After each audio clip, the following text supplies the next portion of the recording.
ষড়যন্ত্রকারীরা, পতিত স্বৈরাচারের লোকেরা কিন্তু বসে নাই, তারা কিন্তু ষড়যন্ত্র পথে রয়েছে। দেখেছেন ভারতের ত্রিপুরায় অতিবৃষ্টিতে বন্যা হয়েছে, সেখানে ওই কি এটা এর নাম, নদীর নাম, হ্যাঁ ডুম্বুর, গোমতী নদীর উপরে ডুম্বুর যে জলাশয় বাঁধ, সেই বাঁধ খুলে দেওয়া হয়েছে। এখন আমাদের লক্ষ্মীপুর, আমাদের ফেনী, কুমিল্লা, মৌলভীবাজার পানির নিচে ভেসে যাচ্ছে। এটা হলো আমাদেরকে শিক্ষা দেওয়া। এটা হলো ভালো লাগে নাই, হ্যাঁ নিজের লোক তো চলে গেছে, ভালো লাগে নাই বলে আমাদেরকে একটা শিক্ষা দেওয়া। বাংলাদেশের ছাত্ররা অলরেডি স্লোগান শুরু করে দিয়েছে ক্যাম্পাসগুলোতে। এটা আমি মনে করি একটা প্রতিবেশী সুলভ আচরণ হইতে পারে না। এইভাবে উজান থেকে আপনি পানি ছেড়ে দিবেন, কোনো কথা নাই, বার্তা নাই, আলোচনা নাই, এটা তো হতে পারে না। এগুলোর ব্যাপারে জাতিকে জেগে উঠতে হবে। এখনো ষড়যন্ত্র হচ্ছে, আমাদেরকে নানাভাবে আন্তর্জাতিক ষড়যন্ত্রের মাধ্যমে আমাদের এই বিজয়কে ছিনিয়ে নেওয়ার একটা পায়তারা করা হচ্ছে।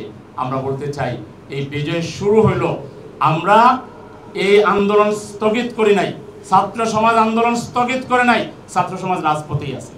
প্রয়োজনে কি আন্দোলন দেখেছেন, এর চাইতেও অকল্পনীয় আন্দোলন বাংলাদেশে হবে, তবুও কোনো চক্রান্ত, কোনো সাম্রাজ্যবাদীদের কোনো আগ্রাসন বাংলাদেশের জনগণ এক মুহূর্তের জন্য মানবে না। আমরা এর বিরুদ্ধে প্রতিরোধ গড়ে তুলব ইনশাআল্লাহ। সম্মানিত সুধী মণ্ডলী, শহীদ পরিবারের সম্মানের সদস্যবৃন্দ, সাংবাদিক বন্ধুগণ, আমাদের ছাত্রদের জাস্টিস চাইলো, কিসের ভিত্তিতে জাস্টিস দিবেন? আজকে জাস্টিসের জন্য আমাদেরকে মডেল বাইর করতে হবে। মুহাম্মদ রাসূলুল্লাহ সাল্লাল্লাহু আলাইহি সাল্লাম বিশ্ব নবী এবং বিশ্ব নেতা ছিলেন। তিনি মদিনায় যে রাষ্ট্র কায়েম করেছিলেন মদিনার সনদের মাধ্যমে। আজকে আমরা এটা স্টাডি করতে পারি। সেখানে ইহুদি ছিল, খ্রিস্টান ছিল, মুসলমান ছিল, অন্য ধর্মাবলম্বী ছিল, সবাই মিলেমিশে কিভাবে একটা রাষ্ট্র গঠন করা যায় সেটা তো একটা ধারণা আমাদের কাছে আছে।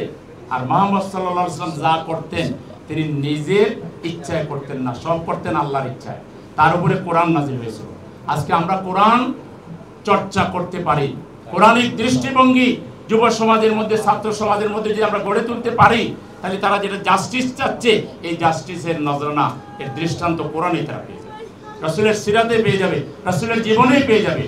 আজকে বাংলাদেশের প্রত্যেকটা ঘরে ঘরে কোরআন চর্চা বাড়িয়ে দিতে হবে, রাসূলের জীবন পাঠ বাড়িয়ে দিতে হবে, সাহাবায়ে কেরামের জীবন পাঠ বাড়িয়ে দিতে হবে, এবং আমরা সংখ্যাগরিষ্ঠ মানুষের যে বোধ এবং বিশ্বাস, যে ঈমান আকীদা, এটাকে আরো চাঙ্গা করতে হবে, এটাকে আরো তাজা করতে হবে।